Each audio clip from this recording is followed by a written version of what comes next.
అమ్మా కాఫీ తాదు కానీ కూర్చోండి అమ్మా. ఏంటి స్వామి ఇతను? చాలా మంచోడమ్మా, మెగాస్టార్ సినిమాలు చూసిన వాళ్ళు అయిపోతాడు. స్వామి అమ్మా ఈ కాఫీ నేను ఎక్కడో తాగాను. మేడంకి స్పెషల్ కాఫీయా? ఏయ్, చూచి. పద మేడం మందులు రాసుకో చూచి. Thank you. పద కూర్చో.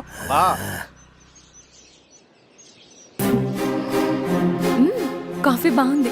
ఎవరు చేశారు? మా రవణ పెట్టాడమ్మా. రవి? ఎవరు రమ్మను? రవణ మేడం పిలుస్తున్నారు.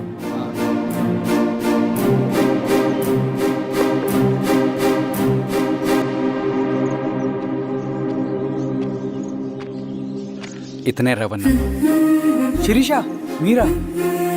రవి నువ్వేంటి ఇక్కడ? కాఫీ బాగుందా? చాలా. అది కాదు రవి, నువ్వు ఇక్కడ?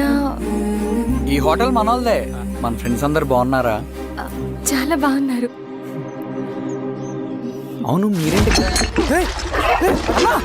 ఏమని అన్నా అన్నా ఏమైందన్నా? అన్నా లేదన్నా. స్వామి త్వరగా కారుతా.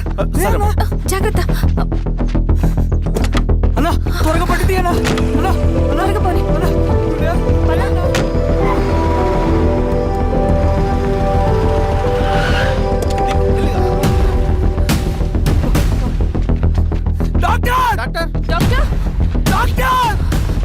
ఏమైంది డాక్టర్? త్వరగా చూడండి డాక్టర్. లోపల తీసుకురండి.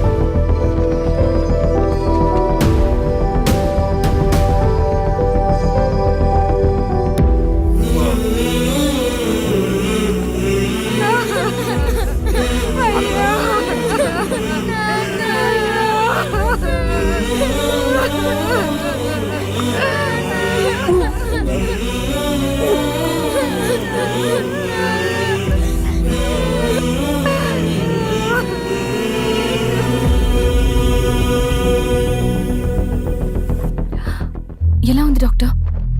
డాక్టర్ చనిపోయాడమ్మా.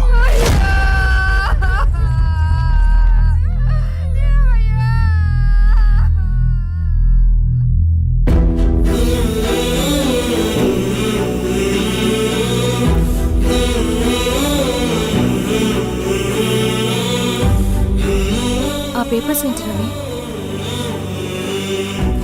అతని భూమికి సంబంధించిన పేపర్స్. ఒక సంవత్సరం నుంచి ఈ పేపర్స్ పట్టుకుని ప్రతిరోజు ఎంఆర్ ఆఫీస్ చుట్టూ తిరిగేవాడు. భూమిని తాకట్టు పెట్టి అప్పు తీసుకున్న పాపానికి టైంకి వడ్డీ కట్టలేదని అప్పిచ్చిన ఆ దొర ఎంఆర్ఓ ఆఫీస్లో లంచం ఇచ్చి భూమిని తన పేరు మీద రాయించుకున్నాడు. ఈ ఎంఆర్ఓ ఆఫీస్లో ఎవరు నిజాయితీగా పనిచేయట్లేదండి. చెట్టు కట్టి నరకాలు ఒక్కొక్కడిని. నరికేయడమేంటి రవి? నువ్వు కాగితం మీద ఒక బొమ్మ గీస్తావు, ఒక చోట సరిగ్గా రాదు, ఏం చేస్తావు? ఎరేజర్తో సరిచేస్తావా, లేకుంటే ఆ పేపర్ని చింపేస్తావా? మరి మనుషుల విషయంలో ఎందుకు రాదు ఆ ఆలోచన? తప్పు చేసిన ప్రతి ఒక్కరిని నరుక్కుంటూ పోతే చివరికి మిగిలేది మనుషులు కాదు, శవాలు.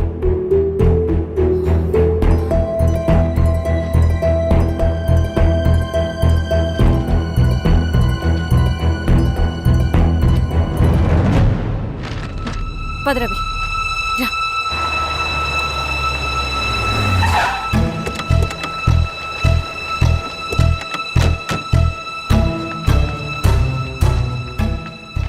పానుకోటి నర్సయ్య ల్యాండ్ ఎవరు చూస్తున్నారు? మీరెవరు? ఇదిగోండి అప్లికేషన్. ఇది డిస్ప్యూట్ ల్యాండ్, ఎవడేం చేయలేడు. నీ నిర్లక్ష్యం, నీ లెక్కలేనితనం వల్ల ఒక నిండు ప్రాణం పోయింది. ఒక కుటుంబమే రోడ్డు మీద పడింది తెలుసా? ఏంటో మా గొడవ?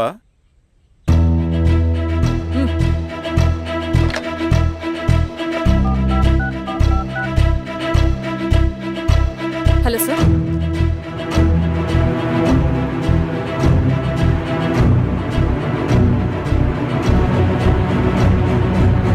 Okay sir. You are dismissed. Peon, నేను ఒక పేపర్ ఇస్తాను, అది కలెక్టర్ గారికి ఫ్యాక్స్ చేయి. అలాగే మేడం. ఎవరమ్మా మీరు? ఈ ఊరికి కొత్తగా వచ్చిన ఎంఆర్ఓ.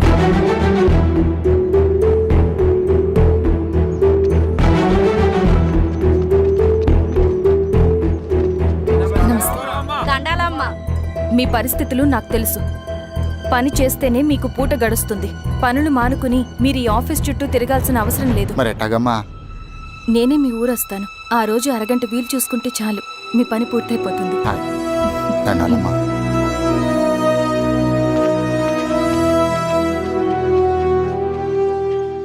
ఎన్నిసార్లు తుడుచుకున్నా పోతాయి, కానీ వీళ్ళ నిర్లక్ష్యంతో పేదవాళ్ల ప్రాణాలే పోతున్నాయి. అన్నయ్య, మన ఊరి సమస్య పేదరికం కాదు, నక్సలిజం. నాలాంటి ప్రభుత్వ ఉద్యోగులు వాళ్ళ డ్యూటీలు సక్రమంగా చేయకపోవడం వల్ల విసిగిపోయిన జనం అడవిలో వాళ్ళ హెల్ప్ తీసుకుంటున్నారు. ఒక వ్యవస్థ ఇక్కడ సరిగ్గా పనిచేయనందుకే మరో వ్యవస్థ అక్కడ పుట్టింది. అందుకే నా పన్నం చేయనివ్వండి. స్నానం చేసి రండి, భోజనం చేద్దాం.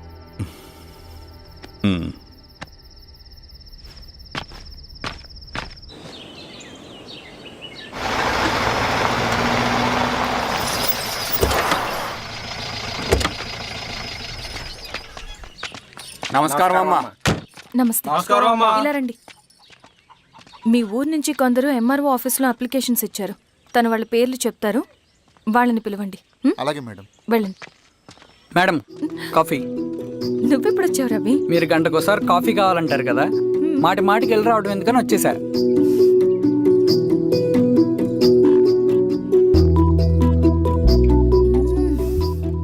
రవి, ఈ కాఫీ కోసమైనా నేను పెళ్లి చేసుకోవచ్చు. అదేంటి అలా అనేసారు? That's a compliment. భలే వారండి బాబు.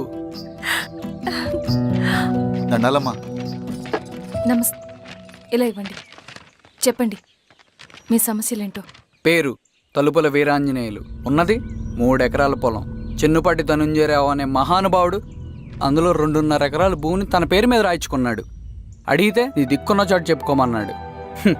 దిక్కులేనాడు కాబట్టి 1/2 ఎకరం భూమి మీదే పెద్ద కుటుంబాన్ని నెట్టుకొస్తున్నాడు. అవునమ్మగారు, ఆ పొలం ఎలాగైనా తిరిగి ఇప్పించేయండి అమ్మగారు. ఆ పొలం కోసం 3 సంవత్సరాల నుంచి తిరుగుతున్నాను అమ్మగారు. వీరబాబు, వీళ్ళందరి దగ్గర కలెక్ట్ చేసుకో. మేడం, దాదాపుగా ఇక్కడ ఉన్న వాళ్ళందరి పరిస్థితులు ఇవే. వీళ్ళ సమస్యలు పరిష్కారం కావాలంటే మాట్లాడాల్సింది వీళ్ళతో కాదు మేడం, మన ఊరి పెద్ద మనుషులతో. ఆహా. ఇందు మూలంగా 50 మంది గ్రామ ప్రజలకి తెలియజేయండి ఏమనగా, శ్రీరామగిరి గ్రామ పంచాయతీ మోతుబరి రైతులు, సన్న చిన్నకారు రైతులందరూ రేపు ఉదయం 10 గంటలకి ఎంఆర్ఓ ఆఫీస్ దగ్గరికి రావాలా.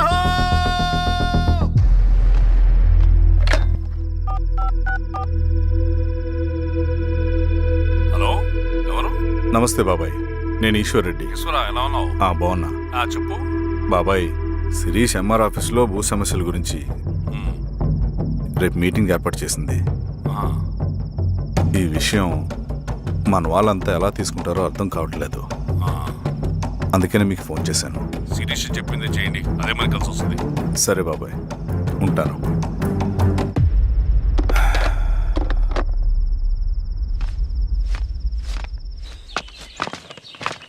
నమస్తే మేడం. నమస్తే అమ్మా. కూర్చోండి. పొలాల్లో పండిన పంట కోతకొచ్చినా ఈ రోజుకి ఒక్క గింజ కూడా తెగకుండా పక్షులకు, పందికొక్కలకు ఆహారంగా పోతుందంటే దానికి కారణం ఇది. ఈ ఊరికి పట్టిన దౌర్భాగ్యం మీరు చేసిన అక్రమాల చిట్టా. కడుపు మంటతో ఉన్నవాళ్లు మీరు చెప్పిన కూలీకొచ్చి ఎందుకు పనిచేస్తారు? దౌర్జన్యాలు చేసి దిక్కున్న చోట చెప్పుకోమన్నారు. ఇప్పుడు అడవే వాళ్ళకి దిక్కైంది. అది ఎవరి తప్పు? మొత్తం 100 ఎకరాల పైచిలుకు భూమి వాళ్ల దగ్గర దౌర్జన్యంగా లాక్కుని ఇన్ని సంవత్సరాలుగా మీరు అనుభవిస్తూ ఉన్నది. మీ అంతట మీరుగా తిరిగిచ్చేస్తారా, లేదా చట్టం ఎలా పనిచేస్తుందో మీకు చేసి చూపించమంటారా? అలా చేయండి మేడం. నువ్వు ఆగవే నరసింహులు. ఏం చేయాలో మా ఎంఆర్ఓ గారికి బాగా తెలుసు.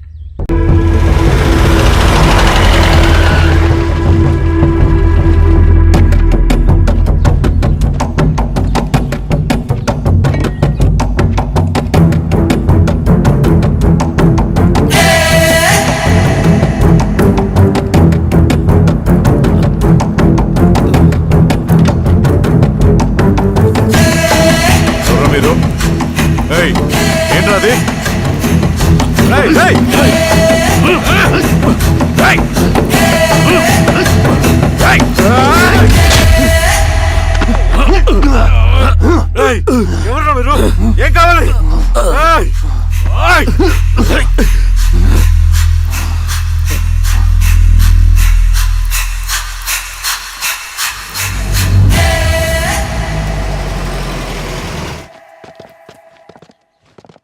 సార్ మన పోలీస్ టీం అడవంతా జల్లెడ పడుతున్నారు sir. You don't worry sir.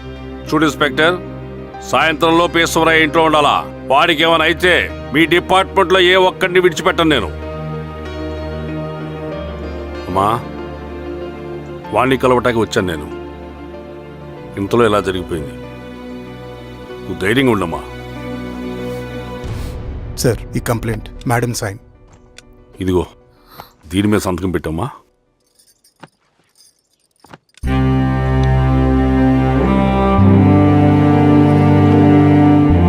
వెళ్ళండి, ముందెళ్ళి అబ్బని చూడండి. సార్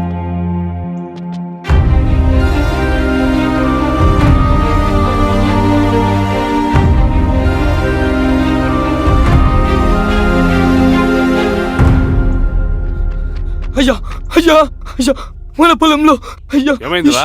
ఈశ్వర్య శవం శవం శవం. చెన్నారెడ్డి, పద, పద, పద, పద.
అలాగే సార్.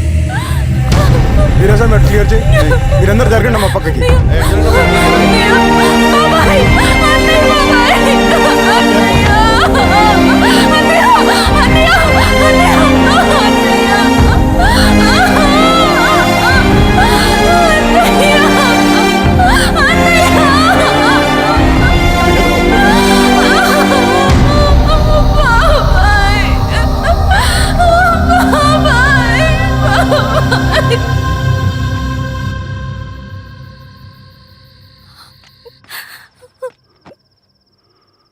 ఊరుకో అమ్మా, ఊరుకో.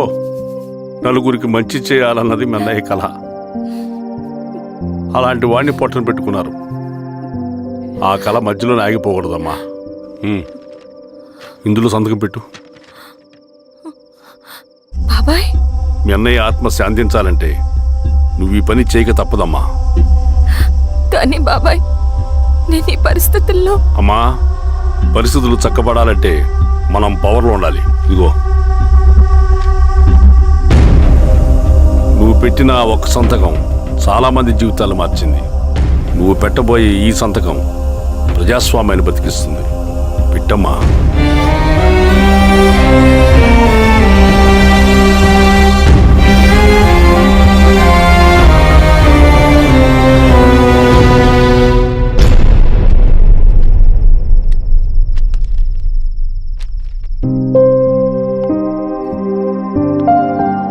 వెళ్ళొస్తాను.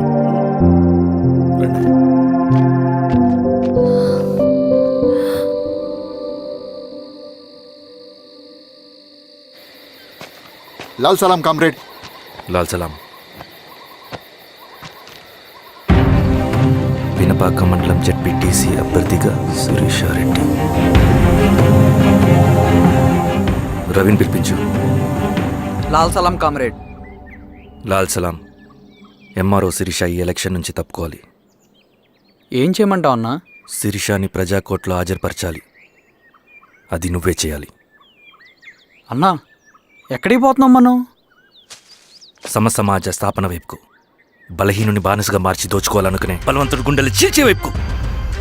అభయం ఇచ్చే ఎర్ర జెండా నీడ వైపుకు. రవి, అందుకే ఎలక్షన్ జరగకూడదు. గెలిస్తే మనమే గెలవాలి. డబ్బు, కులం, రాజకీయ కండబలం, సానుభూతి ఓట్లు కానీ గెలవకూడదు. ఈశ్వర్రెడ్డి హత్య జరిగింది కాబట్టి ఈసారి శిరీషకి హై సెక్యూరిటీ ఉంటుంది. జాగ్రత్తగా డీల్ చేయి.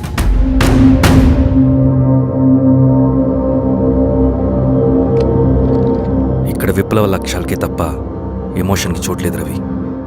హత్యకి గురైన నరసింహులకు 2 పసిబిడ్డలున్నారు. అలాంటి ఎందరో పసిబిడ్డల భవిష్యత్తు కోసం మనం ఇచ్చేసినాం రవి. రవి, సెకండ్ వరల్డ్ వార్లో జర్మన్ సైన్యం స్టాలిన్ కొడుకుని బంధించింది. తమ జనరల్స్ని వదిలిపెడితే గాని నీ కొడుకును వదిలిపెట్టమని బేరం పెట్టింది. స్టాలిన్ ఏం చేశాడో తెలుసా? దేశం కోసం తన కొడుకుని వదిలేసుకున్నాడు. కానీ జనరల్స్ని వదిలిపెట్టలేదు. అది కమిట్మెంట్ అంటే. అదే కమిట్మెంట్ నీకు మన ఉద్యమం పట్ల ఉంటే వెళ్ళి శిరీషను తీసుకురా.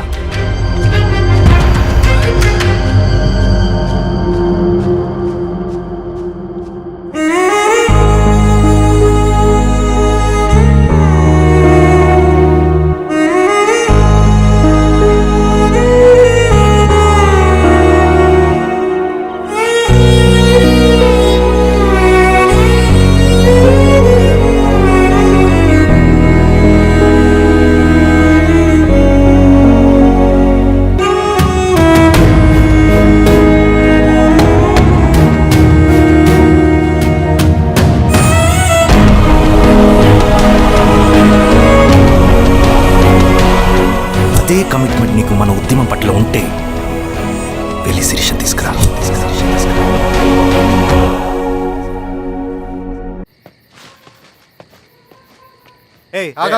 రేయ్ సార్, రవి మనోడేరా, వెళ్ళు. అమ్మా, భోజనం తీసుకురమ్మంటారా? నాకేమొద్దు. భోంచేయకపోతే ఆరోగ్యం పాడవుతుంది శిరీష. నువ్వు వెళ్ళి తీసురా అమ్మా. సరే. రవి, నాకు ఒక మంచి కాఫీ చేసిస్తావా? తలనొప్పిగా ఉంది. చేసిస్తా కానీ తర్వాత నువ్వు భోంచేయాలి.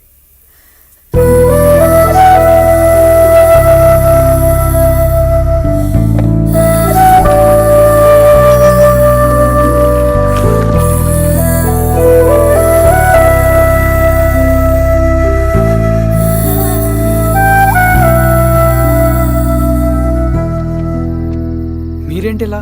మంచినీళ్ళ కోసం వస్తున్నాను. ఓ, లోపల ఉన్నాయి, పదండి.